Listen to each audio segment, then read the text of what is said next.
Back again Yeah. on a Saturday night. Listen, no sound bites this week. We just gonna keep it nice and smooth, nice and I was slow. hoping to get a soundbite, man. No sound bites this week. Oh, come on, man. Give me the soundbite. You need help. No sound bites this week. We just gonna keep it nice and tight. Listen, if nobody else shares your stuff, you gotta share your stuff. So let me get my share on. But Don DeMarco, there you go. There's the soundbite right there. Oh man. All right. What's good, brother Bed? It is I, RJD here. Welcome to I messed that all up, but we're gonna keep it going. RJD here, Angel Rivera, Smart Web Solutions, and it's late, but we here. We keeping the outtakes in. This is live. We're live, pal. This is no this is no recording. This is for entertainment purposes only. we didn't even get there. We didn't even get there yet. Not get it out the way. We still in intro phase. We didn't even get there yet. Get it out the way. First and foremost, how are you, brother Ben? I'm good. Yourself? I'm good. How's everything looking? Everything's looking great, man. We're just here, staying committed to providing some good tips and information for people. Hopefully people are tuning in because information could change a lot for someone. So that's why we're here, brother. Absolutely. If you have just joined us, hit the like button. Stop, like, share, comment, subscribe. You love us, you hate us, doesn't matter. Rock with us. As always, before we begin, this is education and entertainment purposes only. We are not telling you what to do or what to invest in or how to do it. We are telling you what we may have done in transparency. We are telling you what we might do. And this is for education and entertainment purposes only. Anything involving investing is risky, and it all involves risk. So you do it at your own peril. That must be stated before the show. Now, today we're going to talk about the 3 accounts you need. And Mr. Rivera is going to run us down all 3, and then we'll attack them. Yes, sir. 3 accounts that you need to have a complete savings program, right? We're going to start with this. So they're basic. I'm going to go into the first one. The first account that someone needs is an emergency account. So most people don't, again, emergencies do not announce themselves. The car is not going to tell you, hey, next week, Friday, when you shift it to drive, it's not going to do anything. It needs a transmission, right? So emergencies are not going to announce themselves. So I think that most people, again, this is something that's overlooked. And again, I'm speaking humbly. I myself have overlooked this in the past. You have to have an emergency account. And what is that account for? Number 1, emergencies. There's many types of emergencies. It could be a medical emergency, right? You get hurt, something happens at work, right? Sometimes happens outside of work, right? So it can't be work related. So now what are you going to do? And unforeseen, expenses, whether it's with the home, right? If you own a home, water heater goes bad, boiler goes bad.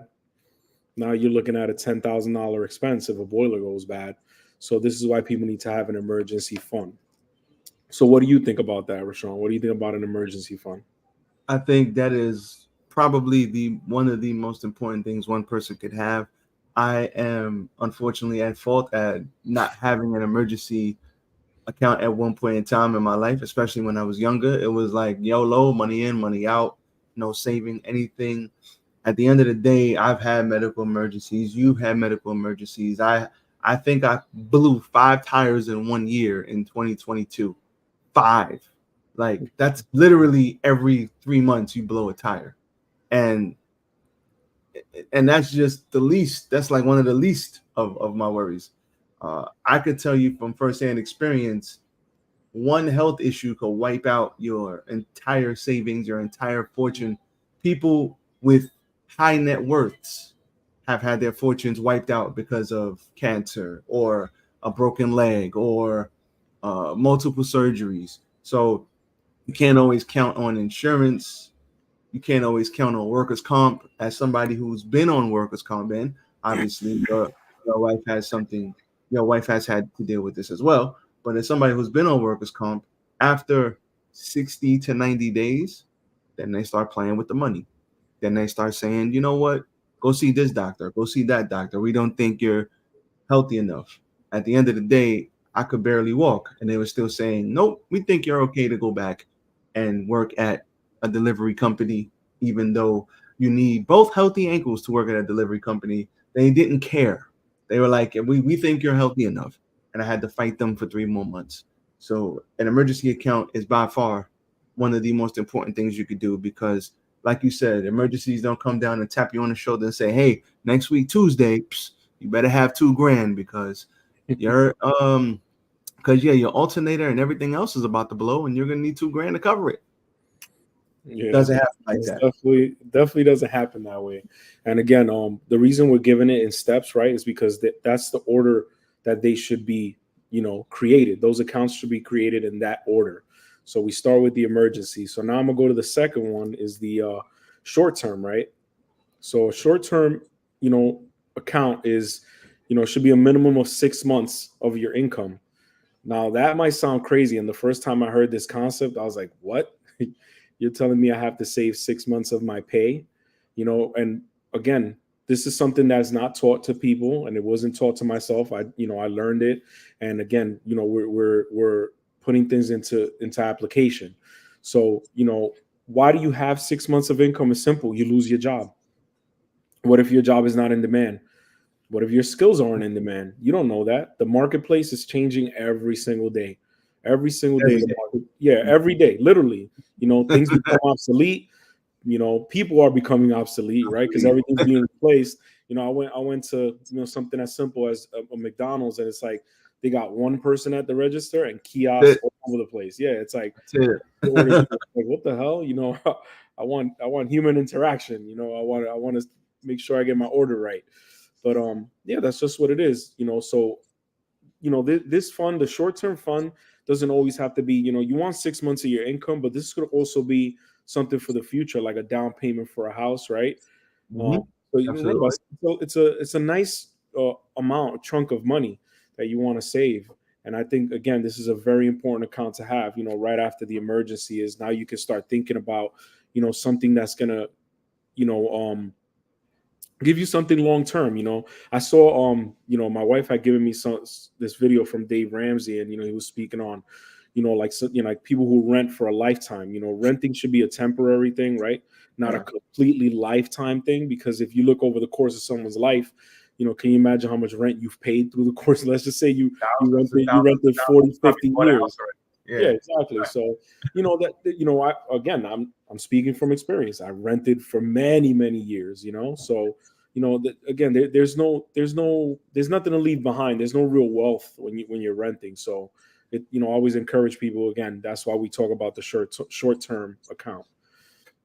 I want to say this. This is all relative to your situation. Now, if you're 22 years old and you're still living in your parents' house, you're fresh out of college, and you got a job making maybe 60 grand straight out of college, you're in a good field, but you're only making 60 grand. I mean, you may not have that many bills. So you may only need 10 grand and that'll hold you over for 6 months. Now, if you're my age or Angel's age in the mid 30s, early 40s, and you got a Yeah, wife and kids and your bills are 5, 6 thousand a month, then yeah, you might need 25, 30, 40 grand just in case. And you're a homeowner, you definitely gonna need some way more than 10 grand. So obviously it's all relative. I like to say this: add up all your bills. I mean, absolute bare minimum, everything you need. Now that probably would consist of your rent, your phone bill, whatever outside investments you have, your car note if you have that, your car insurance, and maybe $100 to $200 for food. You gotta account for food. Whatever you pay for in gas, write it out. And if that comes out to 2 grand a month, first of all, God bless you. But if that comes out to 2 grand a month, then you're gonna need 6 to 12 grand, and I mean that's absolute bare minimum, yeah, like the bottom of the barrel bare minimum. Most people is gonna be more than that because most people have a lot of things that they don't need: the Hulu, the gym, the this, the that, the things you don't need. You don't need that stuff. It's nice to have, but I would say write that out, and whatever that number comes out to with your absolute bare minimum bills, times it by 6, times it by 12. I like to say 6 months to a year. Angel says 6 months. I say 6 months to a year, especially in this climate, because you never know what could happen. That's what you need for short term, because if something happens, you're screwed, and you don't want to be out there with no job and then $500 in the bank and looking for, an Amazon job or something like that. So make sure you have something to at least secure your family for however long it takes you to get back on your feet. So you're not just out here growing gray hairs because you're so stressed out. Yeah, and a side note, if people that have again, I say like a like a nice, comfortable situation, whether they're staying at home with a parent or whatever it is that they're doing, they should take advantage of that. I think that Absolutely. that should be the time that you try to again Save create 70% of your many, money. yeah, exactly. Create make this short term a powerful account. That you're gonna do something with in a positive way. Besides entertainment, going out and all that kind of stuff. Nobody wants to hear this, but 70% of your money. And I wish I had this information at my disposal when I was 21, 22, because I honestly would have done a lot of things different. Obviously, hindsight is 2020. But if you're living at home with your parents, don't worry about getting no box. Don't worry about women. Don't worry about entertainment. Yeah, I mean, you want to go to an occasional movie here or there, cool. But at the end of the day, 70% of your money should be going into something that's going to grow it, a growth account. Me personally, I like to use VOO as a savings account. Shout out to Wall Street Trapper. I got that from him. I take no credit from that for that. But what he said made a lot of sense. He said VOO is, if you use VOO as a savings account, VOO is Vanguard, one of the Vanguard ETFs. If they have, I think, nothing but the top companies that are producing. Most of the time, it's follows the S&P 500. Is growth heavy, and at the end of the day, if you put $1,000 into that, yeah, the market goes up and down, but over the course of a year, most of the time, the market's going to give you 9%. So that's 9% more than you had if you just put it in the bank, which gives you 0.00001%. And let's say you put 10 grand over the course of a year, you managed to put 10 grand into VOO. It ain't going to be 10 grand at the end of the year. That's guaranteed. Most likely, obviously, nothing is guaranteed, but most likely it's going to be maybe $1,100. It might be 12,000, 11,000. But if you put it in a bank, it's going to be 10 grand, and it's going to be worth less next year because of inflation. So that's just me. That's what I do. Like I said, education, and entertainment purposes only. Let's show that one more time.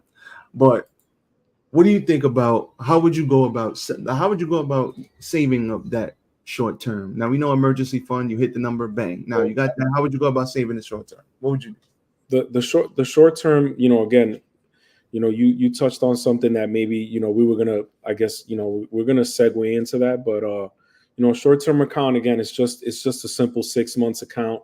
I never overcomplicate it. Again, it's for the loss of a job, or if you want to do a down payment for a house. So that should be just like, it's not an investment account.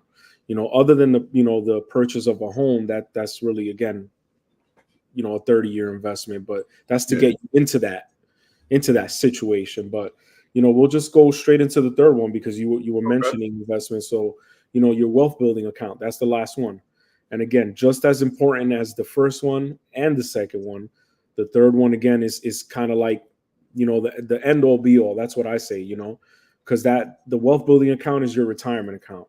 And most people don't understand, man. You want to retire with dignity. You want to retire with, you don't want to retire and go, put it like that. You want to retire with your dignity. Yeah, because if you put in time at a job, you put in 30, 35, 32 years, whatever it is you put into that job, and you retire, you don't want to end up working at Home Depot. You don't want to end up going to, I see these people all the time. I say, it breaks my heart.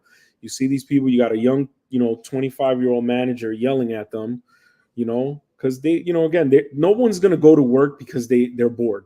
I'm sorry, no one is. I for hell ain't gonna do it. You're not gonna go to work because you're bored. You go to work because you have to. So that when those people are there and they're 70, 72, 73 years old, even 65, 67, they retire for a couple of years, and then now that money doesn't stretch as much as it used to.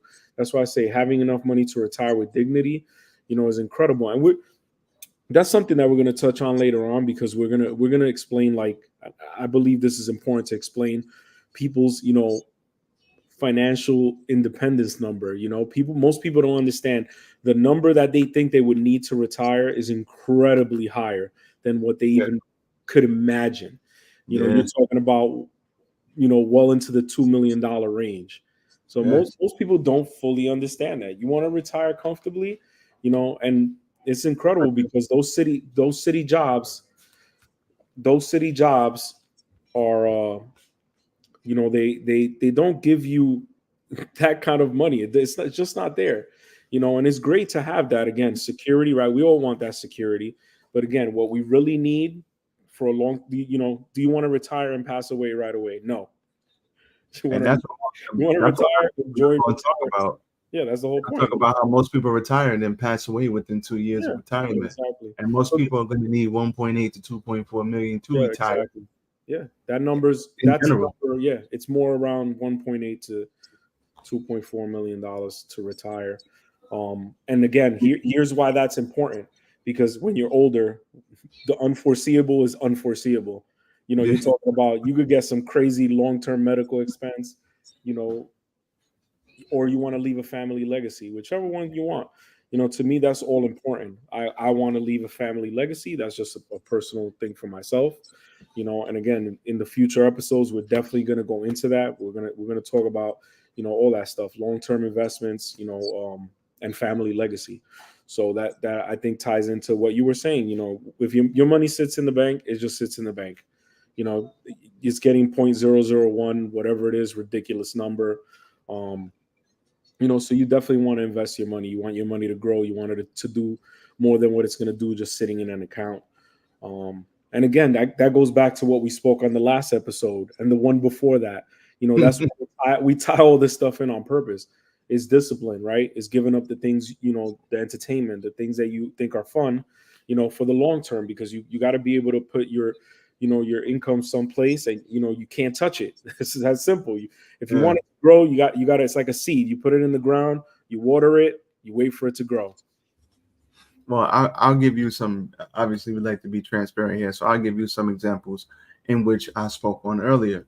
Now, during the pandemic, I was an essential worker. I was deemed that, so I didn't stop working like a lot of people. A lot of people stopped working. I worked through the whole thing like nothing ever happened.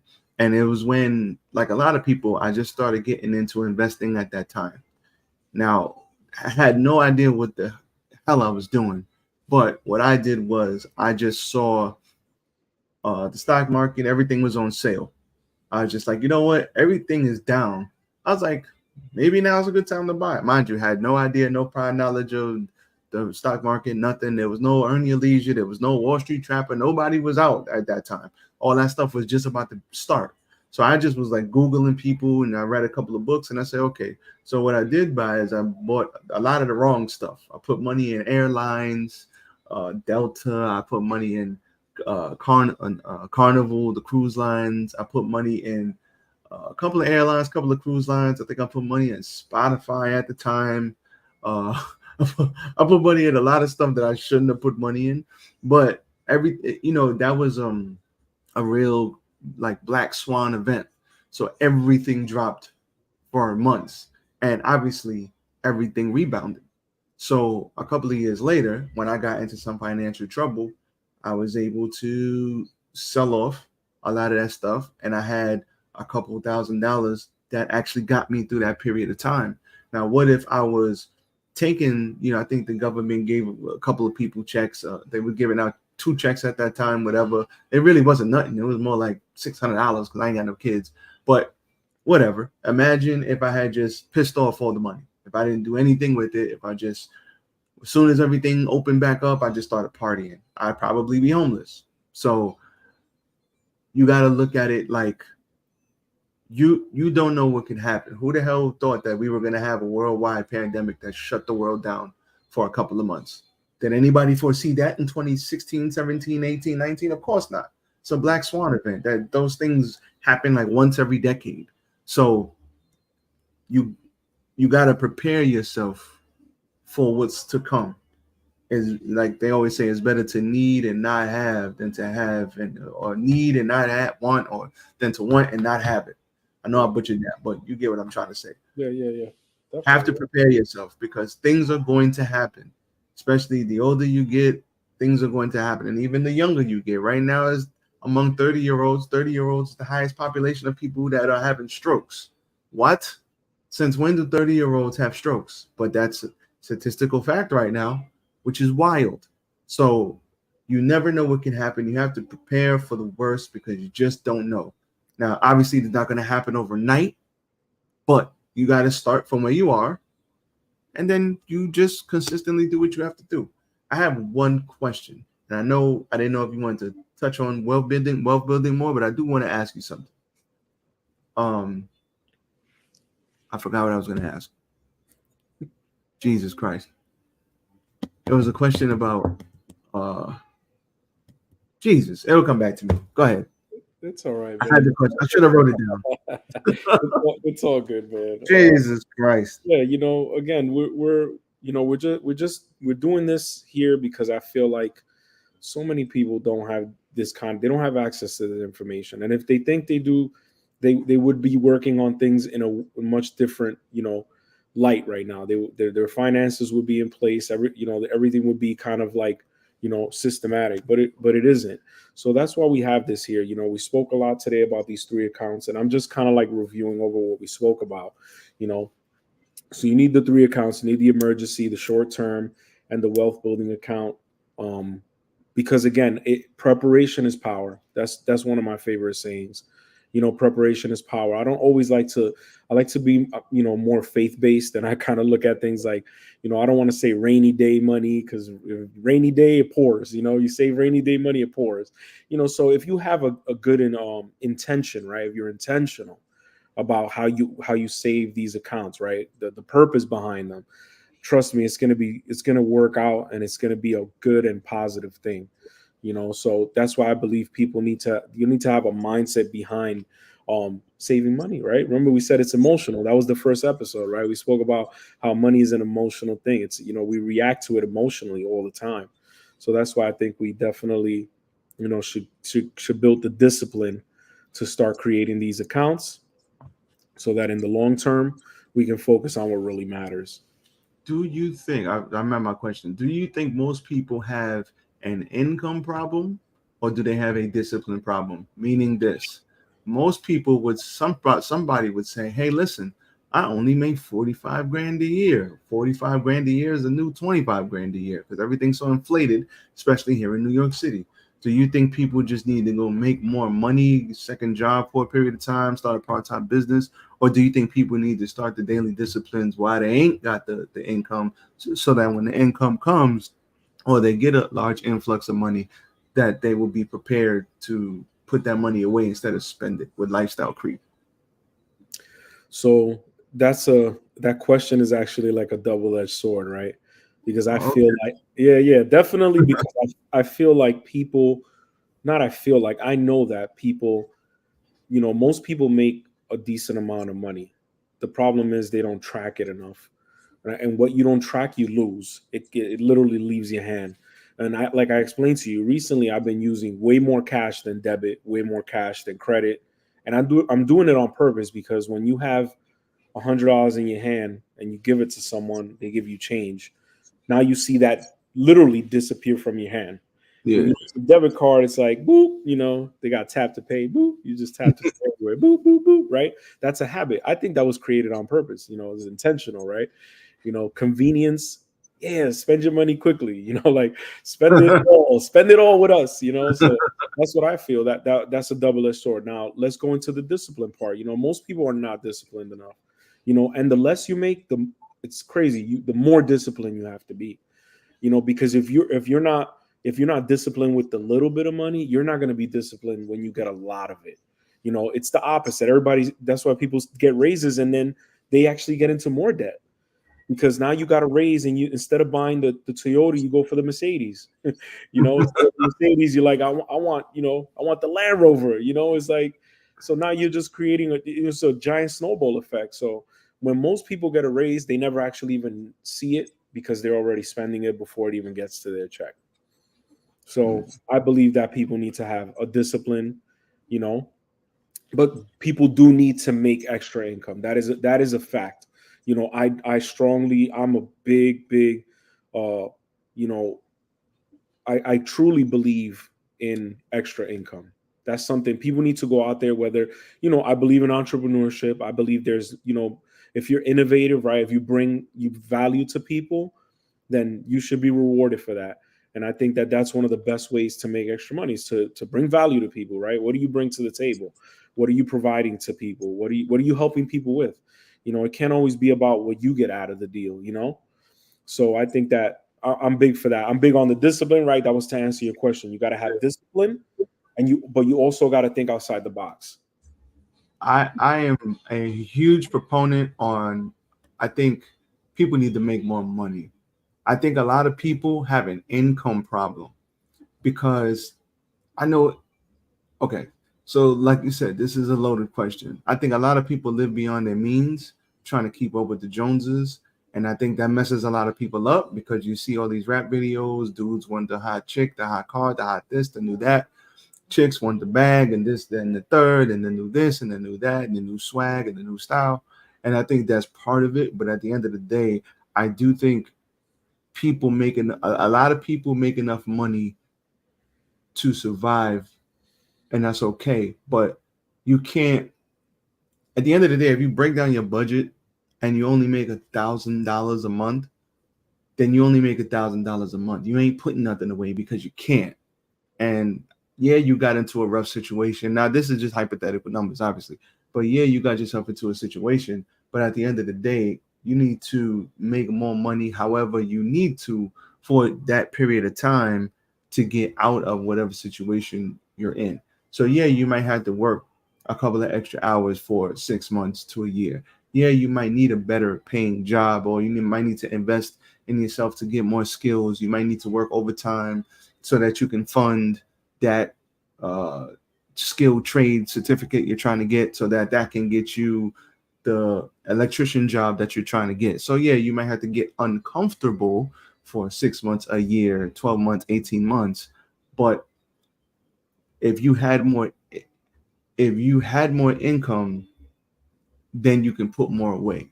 It's hard to put away what's not there.